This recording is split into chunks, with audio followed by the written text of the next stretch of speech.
વિદ્યાર્થી મિત્રો, આજના લેક્ચરમાં આપનું સ્વાગત છે। આજનો લેક્ચર છે આપણો ધોરણ 12 કોમર્સ આંકડાશાસ્ત્ર ભાગ 2 એના ચેપ્ટર નંબર 3 પ્રામાણિક વિતરણનો। ચેપ્ટર નંબર 3 પ્રામાણિક વિતરણના આગળના વિડીયોઝમાં મેં તમને થિયરી સમજાવી હતી અને એક્ઝેક્ટલી આની આગળના લેક્ચરની અંદર એટલે લેક્ચર નંબર 5માં દાખલા શરૂ કર્યા હતા વિભાગ સીના સ્વાધ્યાયના। એમાં મેં 3 દાખલા લીધા હતા 7, 8, 9। આજે આપણે બીજા 2 દાખલા લઈ લઈશું એટલે વિભાગ સીના દાખલા પતશે 10મો અને 11મો। તો 10મો દાખલો જોઈએ। 10મો દાખલો ગઈકાલના દાખલાના જેવો જ છે। તો પ્રામાણ્ય ચલ x માટે સંભાવના ઘટત્વ વિધેય નીચે પ્રમાણે સંભાવના ઘટત્વ વિધેય આપેલું છે। આ વિતરણ માટે મધ્યના 68.26%। હવે જો અહીંયા ટકાવારી ના આપી હોય તો આને 0.6826 લખાય, પણ ટકાવારી આપી છે 0.2 આપી દીધા બીજા, તો 68.26% અવલોકનો ધરાવતી સીમાઓનો અંદાજ, સીમા એટલેની હદનો અંદાજ મેળવવાનો છે ડાબી બાજુની અને જમણી બાજુની।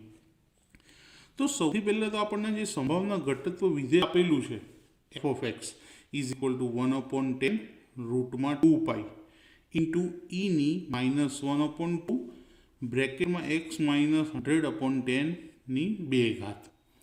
તો જે આ સંભાવના ઘટત્વ વિધેય છે એને સંભાવના ઘટત્વ વિધેયના સૂત્ર એટલે f of x બરાબર 1/μ વર્ગમૂળમાં 2π ઇન્ટુ ની -1/2 અને વર્ગમૂળમાં x μ/σ કૌંસની બહાર સ્ક્વેર સાથે સરખાવતા। તો આ જે આપણને સૂત્ર આપ્યું છે એને સંભાવના ઘટત્વ વિધેયના સૂત્ર સાથે સરખાવી દઈએ। તો તમે જો જ્યાં 10 છે ત્યાં શું લખેલું છે સિગ્મા, અહીંયા પણ 10 છે છેદમાં, તો અહીંયા પણ એ જગ્યાએ સિગ્મા છે, તો માટે સિગ્મા બરાબર 10। સિગ્મા એટલે પ્રમાણિત વિચલન। અહીંયા 100 લખ્યા છે એની જગ્યાએ મ્યુ, તો મ્યુ બરાબર 100, મ્યુ એટલે મધ્યક।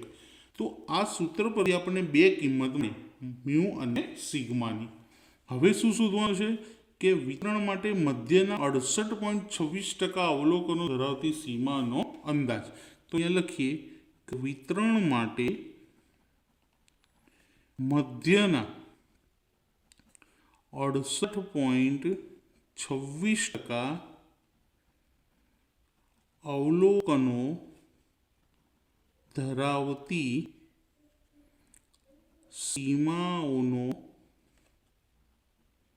અંદાજ બરાબર, હવે 2 સીમા હોય, એક ડાબી બાજુની ને એક જમણી બાજુની। તો ડાબી બાજુની અને જમણી બાજુની આ 2 સીમા લખવી ને તો તમને યાદ હોય મેં તમને આની પહેલા થિયરી ચલાવી હતી, એની અંદર આપણે ભણવામાં આવ્યું હતું। હું તમને ફરી એક વખત અહીંયા આગળ દેખાડી દઉં છું। તો જુઓ 0.6826 એની સીમા શું છે, mu plus minus sigma, minus ડાબી બાજુનો પ્લસ જમણી બાજુ, એટલે 2 થઈ જશે કે મ્યુ માઇનસ સિગ્મા ડાબી બાજુ અને મ્યુ પ્લસ સિગ્મા જમણી બાજુ। આના ઉપરથી આપણે સૂત્ર લખીશું અહીંયા આગળ। જો તો અંદાજ શું મળશે આપણને, પહેલો મ્યુ માઇનસ સિગ્મા અને મ્યુ પ્લસ સિગ્મા, આ રીતે અંતરાલમાં લખાય। એને મ્યુની કિંમત આપણી પાસે કેટલી છે 100, માઇનસ સિગ્માની કિંમત 10, અહીંયા આગળ પણ સેમ કિંમત વચ્ચે પ્લસ આવશે 100 પ્લસ 10, 100માંથી 10 થાય તો 90 અને 100માં 10 ઉમેરીએ તો 110। તો આપણને સીમાઓનો અંદાજ મળી ગયો। બહુ સરળ દાખલો છે, પણ આ સૂત્ર આવડવું જોઈએ અને સંભાવના ઘટત્વ વિધેય પરથી સિગ્મા અને મ્યુ આપણને ખબર પડવા જોઈએ। અહીં છેદમાં હોય એ સિગ્મા અને અહીંયા હોય મ્યુ હોવા જોઈએ। હવે જોઈએ દાખલા નંબર 11।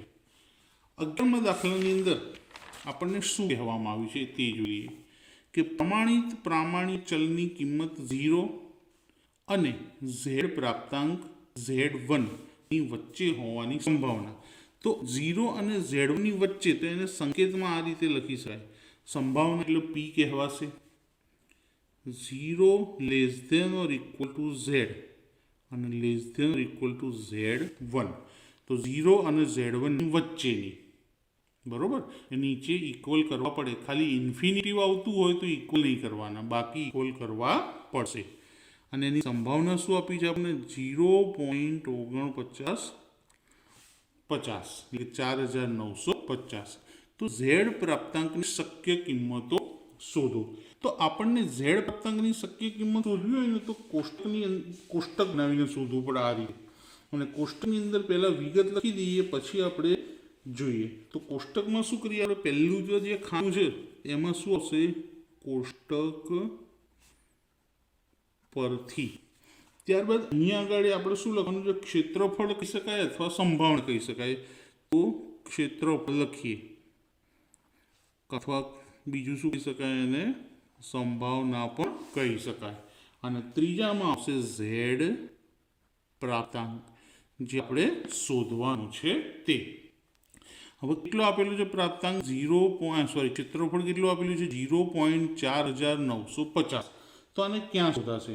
તો તમારા બધાની પાસે આંકડાશાસ્ત્ર ભાગ 2 ચોપડી હશે ને, એના છેલ્લા પેજ પર આ પ્રમાણે કોષ્ટક આપેલું હશે. આ કોષ્ટકને ઝેડ ટેબલ કહેવામાં આવે છે. શું કહેવામાં આવે છે? Z table. આવા કોષ્ટક ત્યાં ભણવામાં આવતા હતા.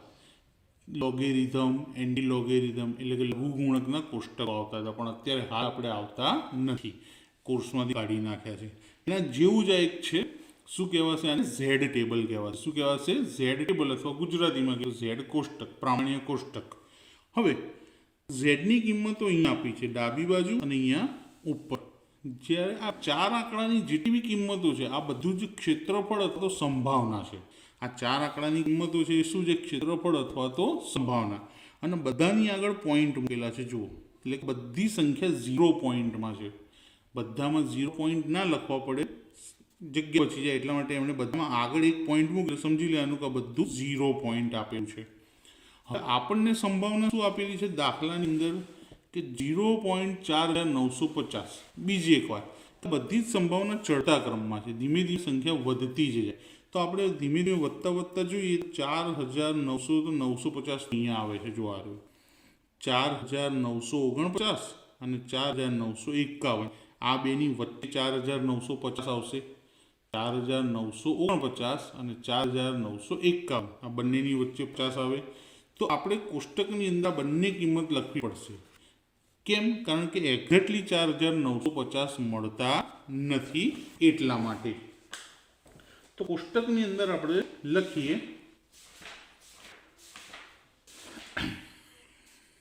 કે 0.4950ની પહેલાની નજીકની કિંમત. હવે એ જ રીતે 0.4950ની પછીની નજીકની કિંમત. હવે 0.4950ની પહેલાની કિંમત શું હતી? 0.4949 અને પછીની કિંમત શું આવી હતી? 0.4951. એક્ઝેક્ટલી 50 હતા નહીં. હવે આપણે શું કરવું પડશે? તો આ બંનેનો ઝેડ પ્રાપ્તાંક શોધવો પડશે. 49 અને 50નો જુઓ કેવી રીતે મળશે જોઈએ. તો આ રહ્યા 49. તો સૌથી પહેલાં જોવાનું ડાબી બાજુ, કારણ કે આ જે કિંમતો છે એ કિંમતો કોની છે? ઝેડની છે. જો અહીંયા ઝેડ લખેલું છે ઉપર, આ કિંમતો ઝેડની છે. તો 0.49 એ લાઈન આપણે જોઈએ તો કેટલા લખેલા છે? 2.5. 2.5 ડાબી બાજુ, ત્યારબાદ ઉપર પણ જોવું પડશે. કેટલા છે? 0.07. જો પોઈન્ટ પછી 0.7 છે એટલે આને શું કહેવાશે? 0.07. તો 2.5ની અંદર આ 0.07 ઉમેરી દઈએ તો 2.5 વત્તા 0.07 કરીએ તો 2.57 થાય. અને એ જ રીતે આ 4951 છે, તો એની લાઈન આપણે જોઈએ તો 0.08 છે. તો એકનું થશે 2.57. આ 2.5માં 0.07 ઉમેરો તો 2.57 અને 2.5 0.08 ઉમેરો તો 2.58 થશે. તો ઝેડ પ્રાપ્તાંક પહેલાનો આવશે 2.57 અને બીજાનો આવશે 2.58. હવે આ બંનેની સરેરાશ શોધીએ એટલે આપણને કિંમત મળશે. તો સરેરાશ કિંમત આ બંનેની સરેરાશ તો શું કરવાનું, બંનેનો સરવાળો ભાગ્યા 2 કેલ્ક્યુલેટરમાં કરી જોઈશું. 0.4950. એ જ રીતે આ બંનેમાં પણ સેમ સરેરાશ, બંનેનો સરવાળો ભાગ્યા 2 તો જવાબ આવશે 2.575. તો સવાલ શું પૂછ્યો કે જો P કૌંસમાં 0 ≤ z ≤ z1 બરાબર 0.4950 હોય તો z પ્રાપ્તાંકની શક્ય કિંમત. હવે આપણને આકૃતિ કે એવું કશું આપેલું નથી, તો કિંમત પ્લસ પણ હોઈ શકે અને માઇનસ પણ હોઈ શકે. જો જમણી બાજુ હોય તો પ્લસ અને z1 ડાબી બાજુ હોય તો માઇનસ. તો આપણે પ્લસ માઇનસ શું જવાબ મળ્યો, 2.575 થાય. જો જમણી બાજુ હોય પ્લસ અને ડાબી બાજુ હોય તો માઇનસ, આપણને ખબર નથી, એટલા માટે શક્ય કિંમતો કેટલી મળશે, 2 મળશે. તો આજનો લેક્ચર આપણે અહીંયા પૂરો કરીએ મિત્રો. વિડીયો પસંદ આવે તો લાઈક કરજો, તમારા મિત્રોને ફ્રેન્ડ સર્કલમાં શેર કરજો બને એટલો વધારે, અને ચેનલને સબસ્ક્રાઈબ કરવાનું ભૂલતા નહીં. નેક્સ્ટમાં આપણે સેક્શન ડી શરૂ કરીશું. Thank you.